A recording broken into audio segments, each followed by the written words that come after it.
Super Supportive by Sleyca. Chapter 73. A Busy Morning, Part 1. I'm nervous. It was 8 o'clock on the night before the talent testing, combat assessment, and final interview. They were the last hurdles Alden had to clear to become a student at Sleyca North High. He stood in front of his closet staring at his clothes without really seeing them. His laptop was on his bed. Victor was lying beside it, rubbing his head against the edge of the open screen, which showed the last messages from the school's admissions office. Alden had read through it several times. It was congratulatory.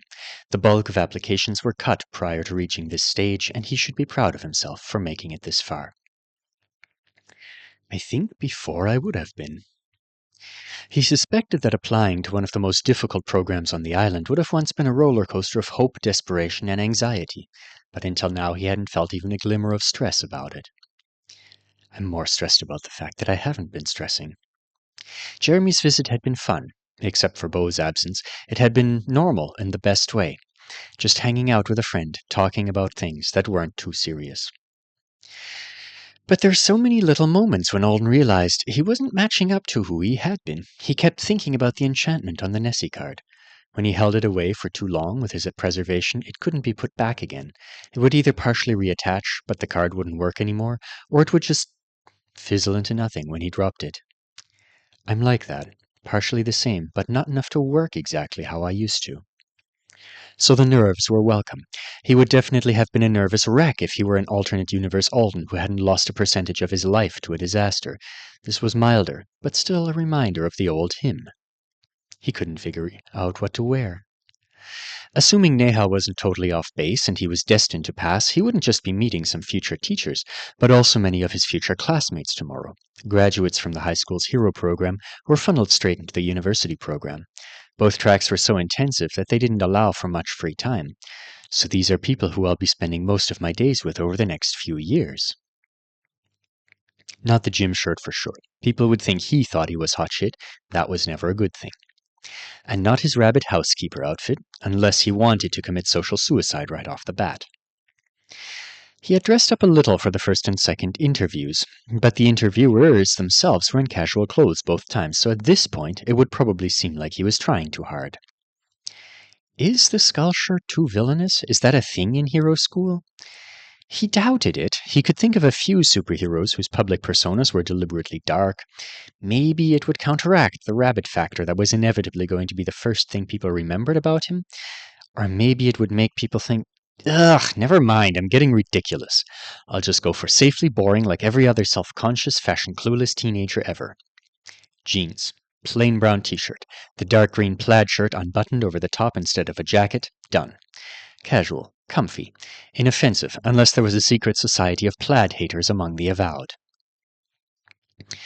Before he shut the closet, he gave the nearest addition to it a look and shook his head.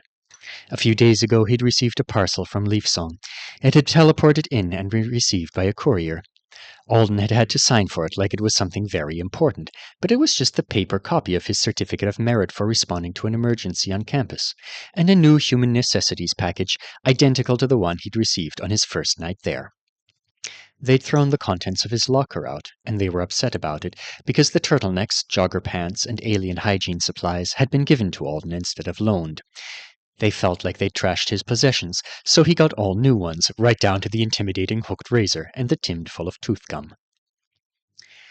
He shut the closet door and went to read the email from Sleyca North yet again. Athletic shoes were a must, but protective gym suits would be given to them when they arrived. No armor, weapons, or magic items for the test, unless they were completely necessary for power function. Ingredients for spell impressions had to be provided by the prospective student. Enough for 10 casts, if you wanted the impression to be considered part of your power set for admissions purposes. I wouldn't even be able to show off my spell impression if I wasn't rich now. I guess money is a superpower too, huh? Temper spheres cost 200 Argold, and they almost always lasted for 2 uses, but sometimes only 1. Alden was bringing 12 of them, just in case.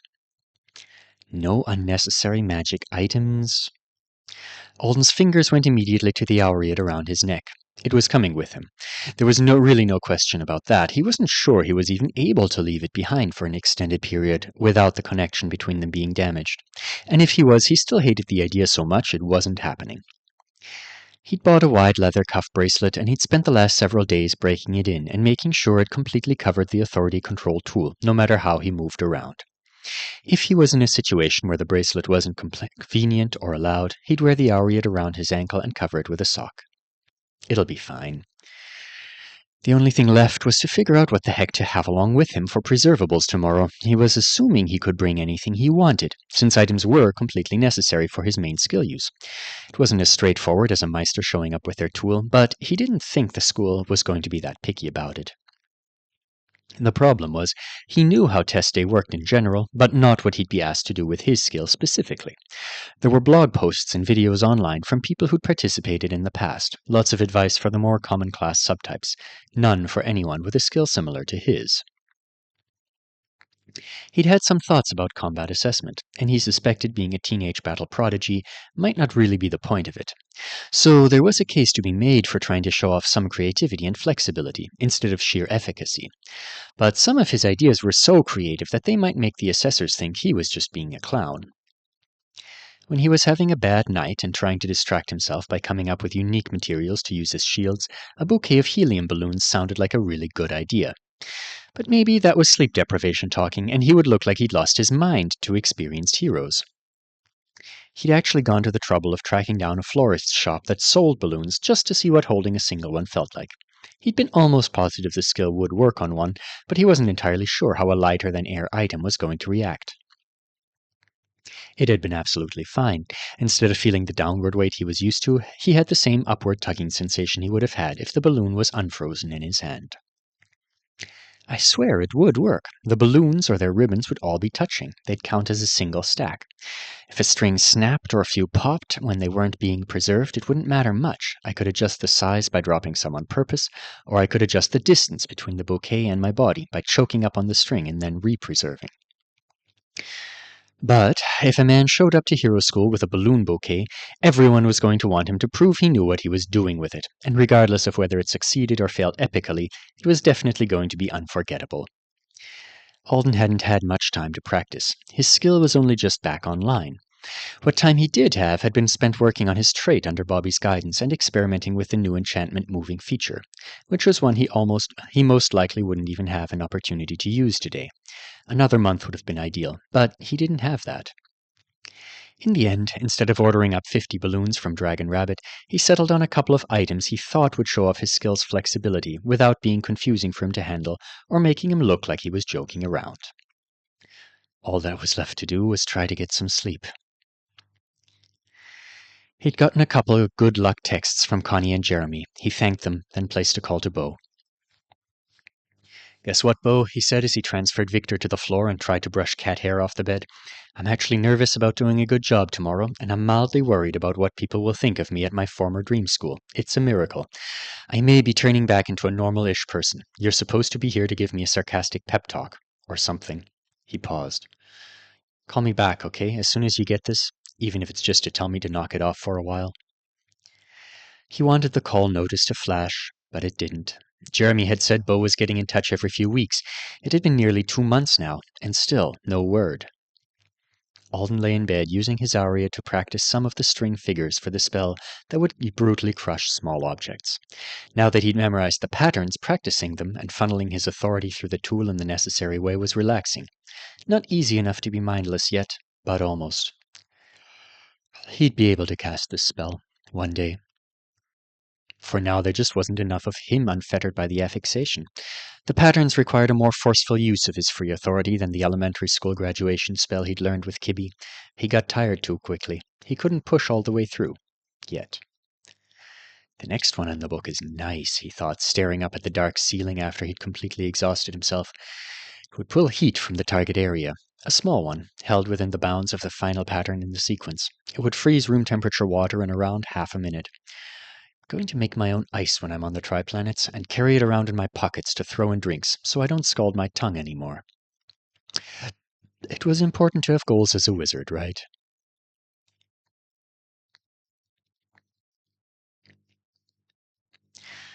The alarm Alden had set through his interface woke him at 4 a.m. His eyes snapped open. It's today. Power testing. Final interview. Rest of my life starting. Maybe. I guess I could always flub it and declare myself retired. He rolled out of bed. He was already buzzing with nervous energy, so he decided coffee was a bad idea this morning, despite the early start. He got dressed, grabbed his things, and filled a dish with expensive diet cat food that wasn't poisoned, despite Victor's feelings on the matter. He read the email from the school again, because his overhyped brain said it might have changed overnight. Nope. And headed out the door. The halls were devoid of people, and so was the common area. Alden went down a floor. As soon as the elevator opened, Gustavo waved at him from the beanbag chair he was occupying in front of the big screen TV. Hey, there's the Warrens' one and only Hero School candidate. Hi, Gus. How's the soccer? The football is magnificent, said the night counselor. I Americaned it up again. Sorry. Football. Alden walked over and handed the man a compact red umbrella with a sturdy wrist strap. I will treasure this, Gus said dramatically. Thank you so much. You can keep it if it means that much to you, Alden grinned and targeted him. But I would appreciate it if you handed it back to me. Your weapon for the day? Yes, I assume I'll be carrying people and switching out between things they give me all day, but just in case they're really strict and won't let other people entrust me with stuff for some reason, figure I'd better have an object ready to go the second I walk through the doors. Rabbits are the most prepared class.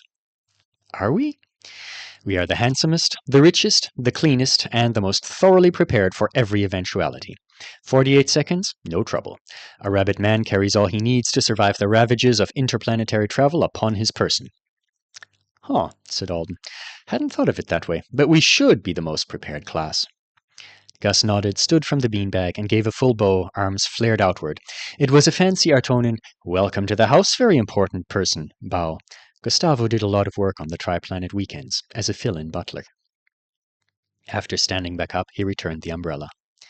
Thanks. Make us proud, Hero Rabbit. I'll try. Big smile, said Gus as Alden entered the elevator.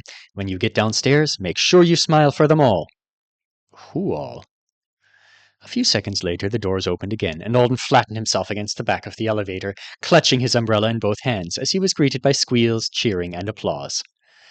Oh my God, what is this? He thought frantically, while dozens of overlapping subtitles blitzed across the lower half of his vision, and Emilija and Paolo dove into the elevator to drag him into the crowded lobby. This one's ours! Natalie Quire called from where she stood on top of a chair across the room. Hadiza was standing in a neighboring one. They waved at Alden wildly, and he just gaped at them. Look at his face! He is turning so red! Emilija shouted over the other voices, as she grabbed the front of his shirt and tugged him through a gaggle of cheering meisters. I told you he didn't know we did this, Paolo shouted back. People from every class in the tower were down here. There must have been at least 300 of them. An adjuster Alden had met at a couple of events patted him on the back and shouted, Good luck! In Turkish.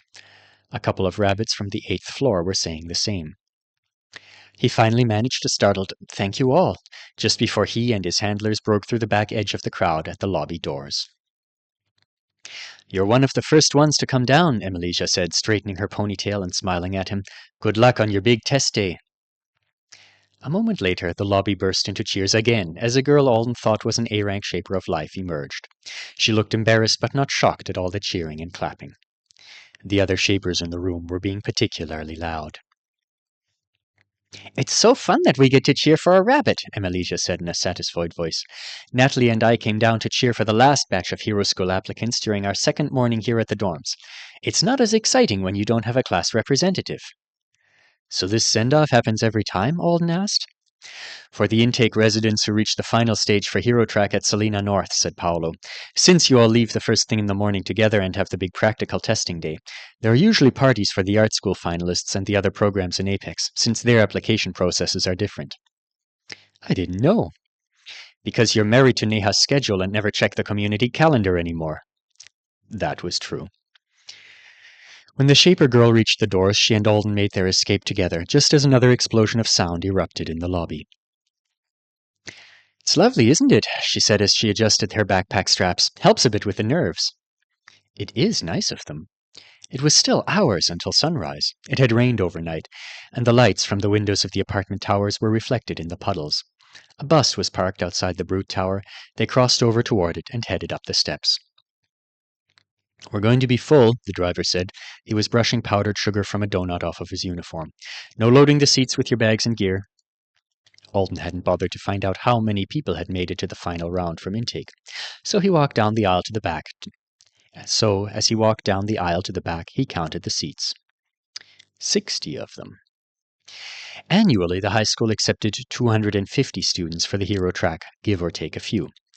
They held the practical tests at talent tests every 2 months, so it stood to reason they'd be taking in around 40 new students this time.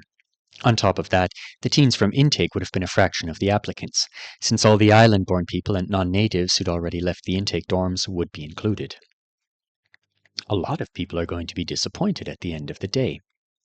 And that wasn't even counting all the ones who'd been kicked in the first and second interview rounds.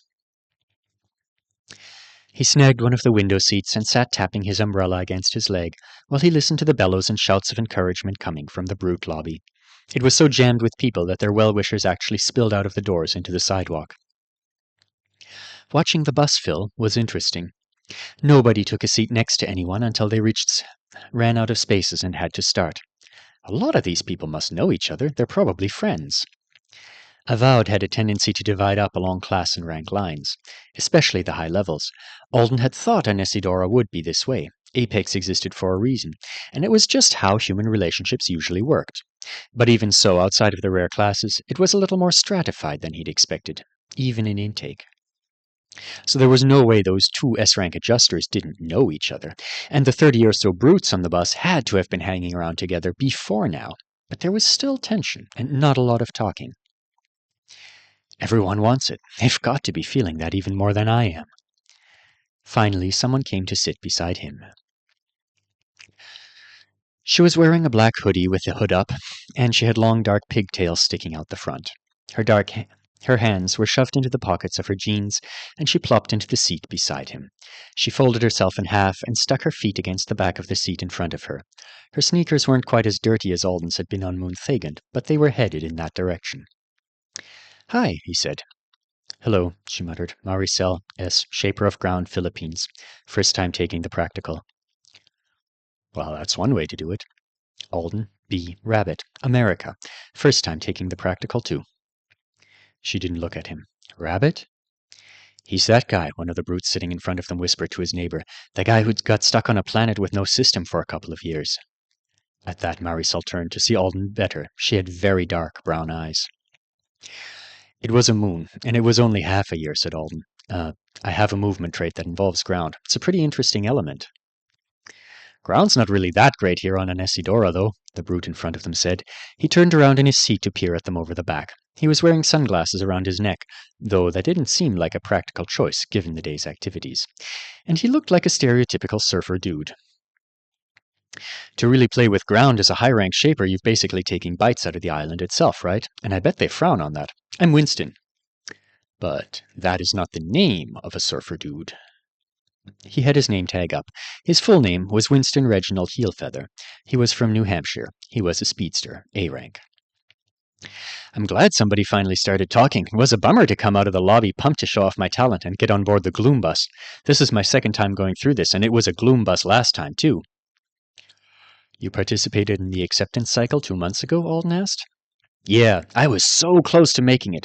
Just a few little hiccups on the interview portion. They love speedsters, but they play mind games. Today I'm wearing these so they can't see what I'm thinking." He pointed to his sunglasses. "Like a pro poker player." Alden wondered if maybe Winston had failed last time because he was the kind of person who thought wearing sunglasses indoors during an interview was a clever idea. "God, it would be so embarrassing if I didn't make it this time. I'd have to start a general studies program at Franklin High and move into the dorms there while I prep for the next round. So what did the aliens do to you on the moon?" "Idiot," said a girl halfway down the aisle. "You can't just ask someone a question like that." "Hey," said Winston, whipping around too fast to pass as a regular human. "I'm just curious. It's not like he has to answer." "I'm more curious about how a rabbit ended up on this bus with us," his neighbor muttered in Portuguese. "I think rumors have gotten garbled," said Alden, choosing to answer the speedster's question, since if he didn't, the rumors would get even more garbled. "I wasn't with a bunch of Artonans on the moon. Just one friend, a little girl. We tried to stay out of the corruption as much as we could. We watched a lot of television and had language lessons. And I learned how to operate a greenhouse and drive a magic car. When help came, we headed for it." But what are you going to do in Hero School if you get in? Winston asked as the driver shut the bus door and started up the engine. What are you going to do? Alden countered. I'm going to run really fast, grab bad guys, use my superior strength and knowledge of judo to pin them to the ground, and get lots of sponsorship deals from sports drinks brands. You know judo? No, not yet. It's a goal, man, but what's a rabbit hero supposed to do? Alden sighed. I want to be battlefield support, he said. I haven't got it down perfectly. My skill is potentially good for things like shielding and medical evac. It's flexible. I'm sure I'll figure out more uses as I go along. They only accept around a dozen Bs a year, Winston's seatmate said. They're not going to take a rabbit no matter how interesting his backstory is. B-rank rabbits get 16 to 20 foundation enhancement points usually, and 5 of them are completely useless. Physically, this guy's just a human. Wow, he is devoting a lot of early morning energy to being a dick. The dick also assumed that Alden had gotten the average number of extra foundation points with his skill, which was 10, as Jeremy had pointed out when he was going through his initial selection process. Bearer of all burdens had only come with 3.5. Authority cost for fixing a base skill is in a range, obviously. I only got 12.5 foundation points to start with, and that was with the signing bonus, which... Damn, what a scam that is if they actually use my own authority. Don't think they can just gift you more, can they? And getting points early isn't that great, unless you're someone who plans on taking you years to level. I should definitely have taken the Fragile Atmosphere tool. Or maybe not. If his body was just a little weaker, if his affixation was just a little smaller, he might not have made it out with Kibby. His free authority might have overbalanced too quickly. He might not have survived the teleport. It was hard to say what the value of taking those few measly points had been. Alden was so lost in pondering how the Earth's system made its calculations and presented them to Avowed that he was on the verge of forgetting to respond to the other boy when Maricel spoke up. You're a brute too, aren't you? The Filipino girl asked the asshole quietly. She was still folded up in her seat. All you brutes are point-obsessed. Just because your own skills are pathetic doesn't mean ours are. Hey, my skill isn't pathetic, said Winston. I admit I haven't completely figured out what it does. It's some kind of force adjustment thing that turns on automatically as soon as I start to run at a certain speed, but it's not... Shapers aren't that much better than rabbits. What did you get, 30 points? I said I was an S rank. Were you even listening? Maricel replied in an acidic tone. And my foundation points don't matter. They're not what's going to get me into the program. Someone's confident, the girl across the aisle from them said. It's her first time, someone else replied. She doesn't know anything. Look, said Alden loudly, pointing out the bus window. They've decorated the arena for Halloween. Everyone ignored him. Apparently hostility was more appealing than the orange and violet spiderwebs of light being projected across the smooth metallic surface of the stadium, where many of the Avowed sporting events were held in F-City. Well, I tried. I know enough, Maricel said. I know I will be getting into the stupid hero school today, and I will go to the stupid hero college, and I will become a superhero as fast as possible, so I can leave this place behind for good. I'm going back home to my family. Everything between now and then is an obstacle. That shut most of the others up. Finally, the life shaper Alden had left his building with earlier said, You know, that's a fine goal, to be a superhero in your hometown, but putting it like that, it isn't really the best way to impress the interviewers. Don't help her, Sue, she's the competition. It doesn't matter, Maricel muttered, tucking her neck and yanking her hood as low as it would go so nobody could see her face. If I don't get into hero school, I will just train. I'll train until I can lift the Earth from 4 kilometers away. That's ambitious. It's crazy is what it is, someone said. She's a nut. How'd she make it this far? That's 2.5 miles, said Winston. He was gesturing in the air, probably looking up the unit conversion. Is there even a shaper alive who can do that? The gloom works across miles, I guess, but I don't think there's a ground shaper who does. Why that distance? Alden asked curiously. It was so specific. If you don't mind answering. No pressure any. That's where the seabed is in this part of the South Pacific, Maricel spoke in a flat voice. 4 kilometers below us. That's where all the ground I'll ever need is. To do what? I don't care if some politician decides I'm not popular and exciting enough to be allowed back home, she said to her niece. If I can't get to Manila by becoming a hero, then I will rip up the earth below us, and I will build a bridge, and I will walk back to my family. The silence that fell was oppressive. Oh, you're a cool person, Alden exclaimed. One of Maricel's feet slipped, and the sole of her sneaker squeaked against the plastic backing of Winston's seat. Ah, way to go, Alden. That must have sounded like you were making fun of her with the others. I'm being serious, he said when she didn't turn to look at him. After we both get accepted, if you don't hate the idea, we should hang out? God, everyone is a lunatic this morning, someone further up the bus whispered. Now the B rank thinks he's getting in for sure, too. Alden didn't care how it sounded. He didn't care that leaping to initiate a friendship with a stranger wasn't like him at all. It was a pure, visceral reaction, one of the strongest he'd had to another person since arriving back on Earth. Maricel didn't want to show off. She didn't want a branding deal. She didn't want to fit in. She didn't even want to save people. She just wants to go home, and she wants her family back. She wanted it so desperately she'd do anything for it. She was willing to walk across a planet. Realistic? Not at all. But even if it wasn't realistic, something about it felt real. And she'd stood up for him. It might have only fanned the argument, but yeah, she was cool. The bus put them out at Sleyca Circle, a sort of mini park in the middle of the high school campus. The circular green space's central walkway split and branched off in 3 different directions. The left path went to the School for the Arts, right to the School for Sciences, and central to the School for Superhuman Studies and Talent Development. They should just give up and change the name since nobody ever calls it that, Alden thought as he hopped off the bus. The rest of the trip here had been uneventful, except for a few ugly looks and whispers, thankfully. Maricel hadn't responded to his friendship request. But she clearly didn't have a problem speaking her mind, and she wasn't telling him to buzz off, so he decided she was still considering it. He activated his skill and his trait as the 2 of them trailed behind the others up the concrete walk. See, he said, taking a bounding step forward. Ground. She watched him for a second, then asked, Did you take that just because you're a rabbit and it makes you bounce a little? I considered the comedic potential to be a drawback. I can make it look pretty much like a normal run, or I can go extra bouncy with it. My trainer and I have been practicing to find all the ways that are easier on my joints. Rororo wasn't going to be around to fix him if he destroyed himself again, and just because other healers would be available to him didn't mean he wanted to repeat the experience. As they passed under a street lamp, Maricel threw out her hand and made a cupping motion with the middle finger extended in a point. A chunk of dirt at the edge of the sidewalk pulled loose and floated over to them. Ground, she said, directing it toward Alden with a gesture. A yellow flowering weed stood on top of the softball-sized clod. He held out his left hand, since his umbrella was in his right, and she dropped the dirt in it. He grinned as some of the damp soil slipped through his fingers to plop on the sidewalk. You gave me a flower. We're definitely friends now. She sighed and stared ahead of them to where the other slowpokes, adjusters and shapers mostly, were walking.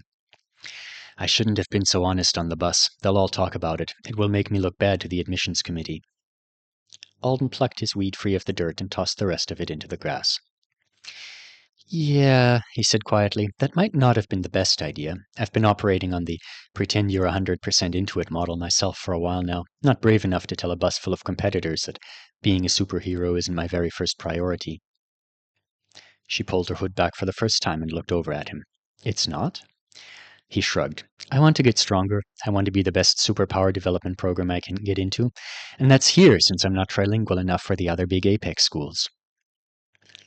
Why seriously pursue combat talent development if not for hero work? Especially if you're a rabbit, you'll get work anyway, won't you? From the Artonans? Alden tucked the flower into his shirt pocket. I want to survive if I'm ever attacked by demons, or if some wizard summons me and forces me to fight alien sea monsters, or if a bomb explodes in my face. She stared at him.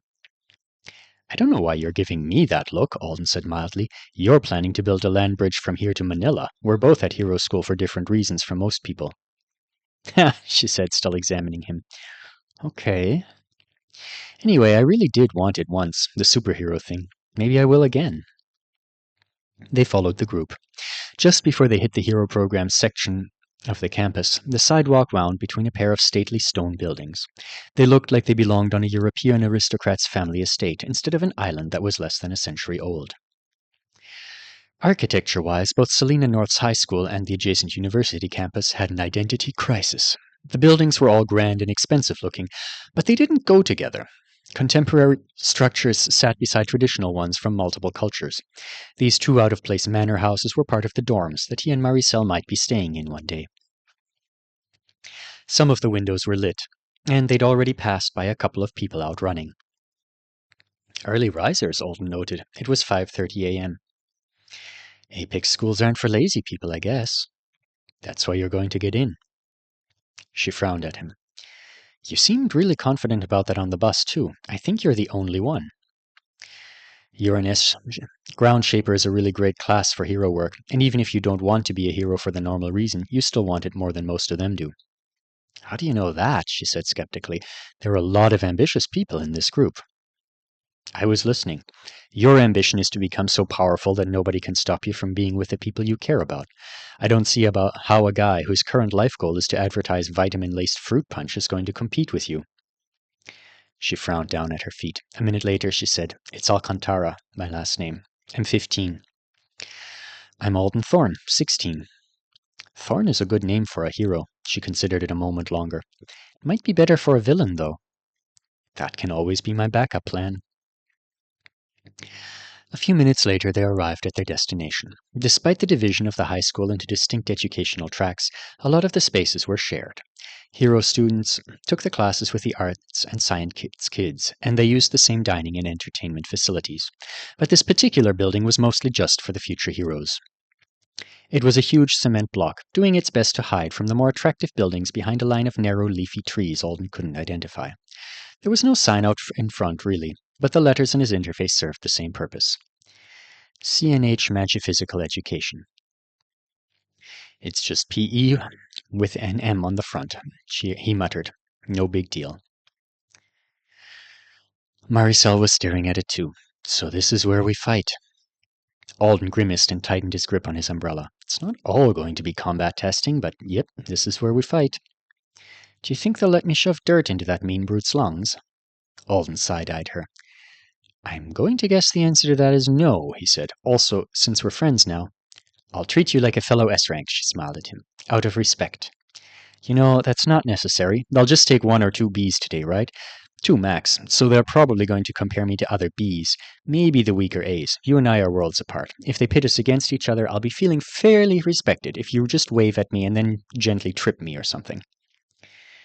They stepped through the double doors and headed down a short hallway into the building's gymnasium. There were wooden bleachers, but the resemblance to Alden's former high school ended there. It was a massive space. The ceiling high above them was transparent, the floor was smooth, white, and unmarked by lines. The second he entered, he had to approve an area customized name tag for himself. You now have the letter B on your forehead, Maricel informed him. She had an S on her own, but Alden was barely paying attention to it. There are so many people here!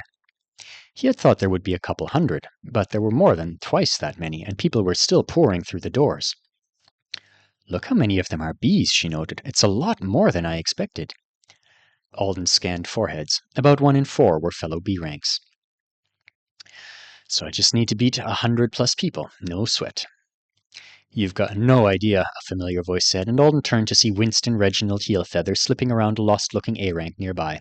He wiped his sunglasses on his shirt, then put them on. Some of these people have been trying for a year or more to get in. They're on the verge of being too old. The hero track won't even take you once you hit 17, no matter how amazing you are. You have to wait and shoot for the university program instead. But that means some of them have had time to level. And then there are the locals. He leaned toward Maricel and whispered, The locals are terrifying. If you need any advice from someone with some experience, let me know. Alden stared around at his fellow Bs, trying to guess classes based on subtle cues. It was a fairly useless thing to do. Unless someone was showing off talents at this very moment, he couldn't tell much. Only the Meisters were easy to pick out, as a whole class, since they had all brought along the tool of their trade. Mostly weapons, of course. Both are Tonin and Earth-based. Meisters could be craftsmen or artists, too, but getting into this program with those powers wasn't going to be easy. That guy has a big flashlight. Is it because he walked over in the dark, or does he use it to do something? People were filling the bleachers. The group from the intake dorms was all huddled up together in a big pile, and Winston headed over to join them. I guess it would be strange if we sat with some other clique, wouldn't it? Alden asked. The island kids were so obvious. They were all broken up into smaller friend groups that were joking around with each other, despite the anxiety in the air being so thick you could practically taste it. A few of the S's were relaxed. Maricel shrugged at him. Then she headed toward an empty space in between the intake kids and a large posse of silent A's and B's who looked like they might puke at any minute. Some of them had bags and shirts for teams at Franklin High, so he was guessing this was a group who was hoping to transfer schools from there to here.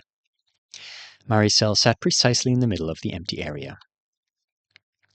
Guess my new friend and I are loners today, Alden thought as he joined her, but at least we're loners together. He didn't mind it. Though he'd been actively trying not to be a recluse since arriving on Anesidora, hanging out with one or two interesting people had always been more his speed than inserting himself into big groups. Loners together had been business as usual all through middle school with Bo.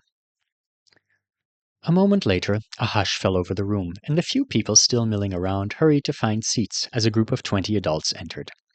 Most of them were chatting, yawning, and sipping from travel mugs, but the woman in the front of the pack was all business. Her black hair was pulled back in a tight bun at the nape of her neck, and she was wearing a form-fitting gray bodysuit with black athletic shoes. "Good morning," she said in a carrying voice as she strode to the center of the gym. "As all of you should know, after enduring the selection process to get here, I'm head of program Saleh.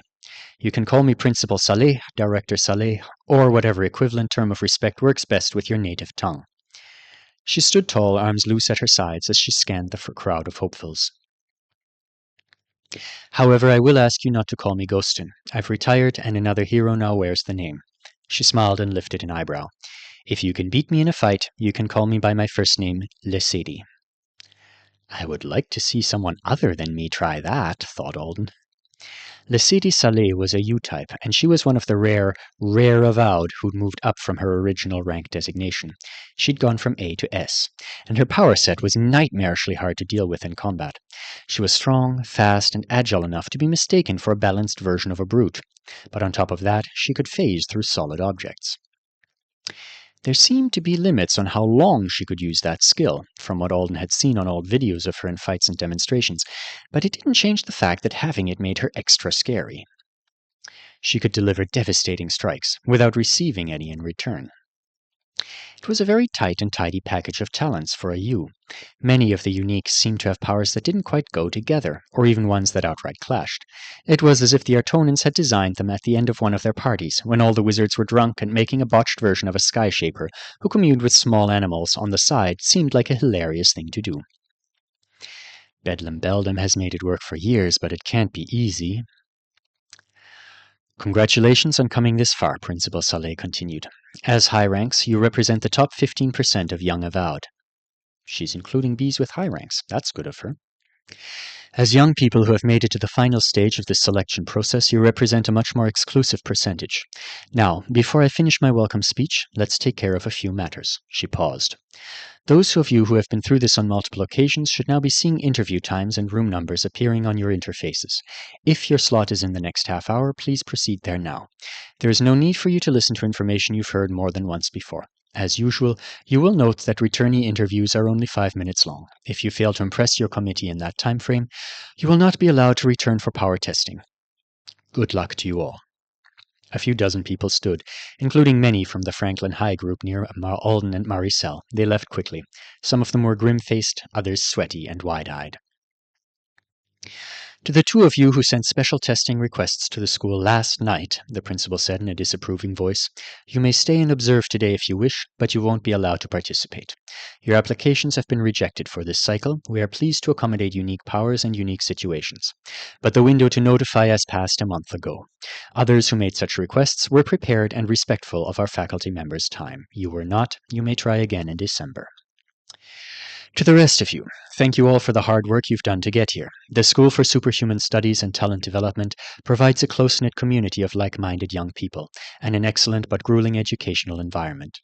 As students hoping to join us, you are prepared to commit to a complete academic education on top of the talent development program we are known for. If you are accepted, you will not be allowed to neglect either. You will devote twice as much time to your schooling as most of your avowed peers do, and it is our hope that in turn you will reap more than twice the results. Your personalized schedules for the morning are being sent to you now. Some of the times listed are very specific. Showing up late to anything will result in your dismissal. Please look over them now, and if you have any questions, let us know immediately." All over the room, people started scrolling through schedules with their fingers. Alden's own arrived, and he flicked through it with a thought. Alden Thorne, B-star, Locker 311. 6:30, Special Talent Assessment, Magifizz Lawn, Green Tent. 7:38, Substance Abuse Testing, Room 1002. 8 o'clock, Gym Suit Fit Check and Usage Instruction, Main Gym. 8:45, Runner Group B2, Magifizz Track. 10 o'clock, Combat Group 2 or Private Assessment, to be determined, Main Gym. 11:30, Interview, Room 1005. 12 o'clock, Lunch, locations throughout campus. Please remain on campus until rejections and acceptances have been announced. That's a busy morning. Why is there a drug test when we've already had one as part of our physicals? A guy sitting on the far edge of the room asked loudly. The physicals most of you had done months ago, Principal Saleh said in a light voice. Why wouldn't you have to do another one? It's just, I don't think...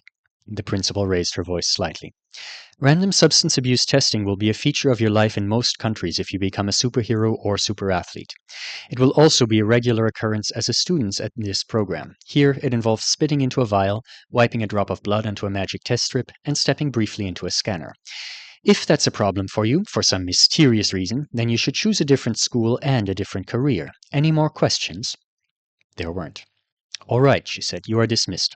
I look forward to seeing you all throughout the day. People started to stand and exit. Which dining commons are you going to for breakfast? Maricel asked, popping her foot up on the bleacher to tighten her shoelaces. I don't have a breakfast time slot, said Alden. I have special talent assessment now. What's that about? I don't get to do that. I think it's probably for people who are coming in with less common powers, to make sure the faculty knows how we work before they start throwing us at other students. Oh, she said, what do you do other than your bunny run? Let's not call it that. I preserve stuff. It's a kitchen rabbit skill? You turn food into pickles or jam? In that moment, Alden experienced an unexpected mix of horror and amusement. The thing was, instant pickling absolutely sounded like a skill the Artonans would include in the rabbit class. There were plenty of kitchen-focused rabbits out there, and it would even be useful for preserving all of the dead things and magic plants that wizards used for potion, tool creation, and spells. There's no way that skill doesn't exist. It's got to be on the list somewhere. People are probably walking around in Essidora with it right now. I think I've told dozens of people I preserve stuff without explaining any further, he said in a stunned voice. They all assumed I'm a pickle maker. That's definitely what they all think. You don't do that? I surround objects someone else gives me with an invisible protective barrier that stops them from changing and prevents outside forces from interacting with them. Oh, she said in a relieved voice. Good. That's so much better. I was thinking maybe you could instantly pickle people's body parts, but it didn't sound like it would work very well.